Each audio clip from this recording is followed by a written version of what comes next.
सीता देवी যখন কাঁদছে প্রভু রামচন্দ্র বলছে ও সীতা আজকে কেন তুমি নয়ন জলে ভাসো প্রাণ খুলে হাসো সিংহাসনে এসে আমার পাশে এসে বসো सीता देवी যখন বসতে গিয়েছে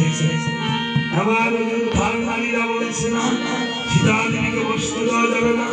सीताকে আবার অগ্নি পরীক্ষা দিতে হবে রামচন্দ্র বলছে ও সীতা তুমি মনে মনে কষ্ট নিও না এদিকে রামচন্দ্র অশ্বমেধকে অশ্ব বলিদান করেছে পুনরায় বিদ সঞ্জীবনী মন্ত্র পাঠ করে অশ্বটা জীবিত করে দিয়েছে আবার বলছে ও সীতা এই যে 3.5 লাখ বেশি হয়েছে এই 3.5 লাখ চলতে থাকবে তুমি অগ্নি পরীক্ষা দিবে শুধু ভক্তগণ আমাদের এই 3.5 লাখ এর অগ্নি পরীক্ষা হবে শেষ দিনে যদি দেহটা পাপী না থাকে যদি দেহ পাপী থাকে তাহলে 3.5 কি 10 লাখ দিয়ে হবে না তাই 3.5 লাখ দিয়ে চলতেছে সবাই ভাবতেছে সীতা আগুনের মধ্যে প্রবেশ করেছে সীতা দেবী বলছে বসুমাতা আমি তোমার থেকে এসেছি আমি তোমার মধ্যে চলে যাব তুমি দুবার হয়ে যাও বসুমাতা দুবার হয়ে গেছে সীতা দেবী পাতালে প্রবেশ করছে হরি বল হরি বল হরি বল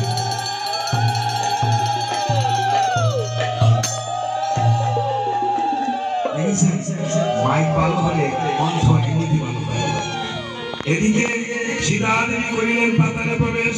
প্রভু ধরিলেন যে যখন सीता देवी কেশ सीता देवी করিলেন পাতালে প্রবেশ কিঞ্চিত কেশ প্রভুর হস্তে হইল সেই কেশ মাটিতে ফেলল সেই নিঃশেষ কেশ মাটিতে ফেলার পর সেই কেশ দিয়ে দুর্বা ঘাসের জন্ম সেই দুর্বা ঘাস দুর্বাকে আশীর্বাদ করেছে দুর্বারে একটি চিরঞ্জীবী হবে তোমাকে দিয়ে যে আশীর্বাদ করবে আর মঙ্গল হবে আমি তো দুর্গা কিন্তু মরে না জল এসে দুর্গা পৌঁছে যায় তারপরে দেখবেন আবার দুর্গা এই জন্য ধান দুর্গা দিয়ে আশীর্বাদ করতে হবে বাইরে দেখেছেন না আর দুর্গা যখন উঠাবে গীর্ষা দুর্গা উঠালে মহা মহা অপরাধ দুর্গার গীর্ষ উঠাবে সেই গীতটা আবার মাটিতে ফেলবেন আবার গজিয়ে যাবে শুধু ভক্তগণ এই ঘরে ঘরে কীর্তন নিয়ে যেতে হবে তাদের কোনো ঘটনা আছে কীর্তন নিয়ে যেতে হবে তারা তো নাই কাছে দাদা নাই ঘরে কীর্তন নিয়ে যেতে হবে আপনাদের কয়টা ঘরে আর কোন ঘরে নিয়ে গেলে আমরা নিয়ে যাবেন আচ্ছা কোন ঘরে নিয়ে যাবেন আপনারা তাদেরকে ঘরে ঘরে দক্ষিণা দিয়ে দেন নামে শুধু ভক্তগণ এখন আমরা জয় জয় রঘুপতি রাঘব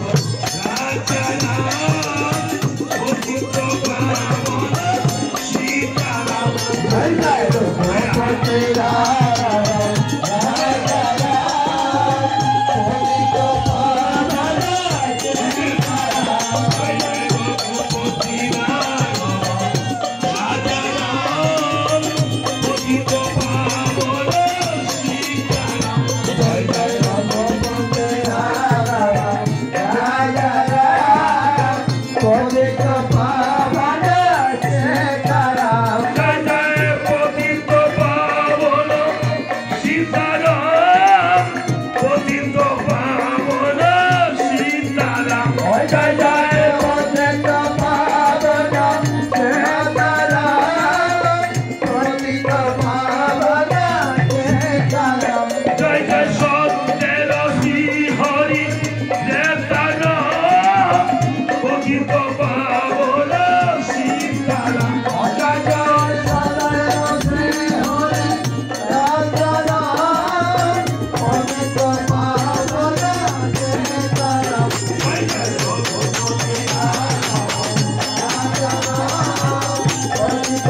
বন্ধ করে দাও।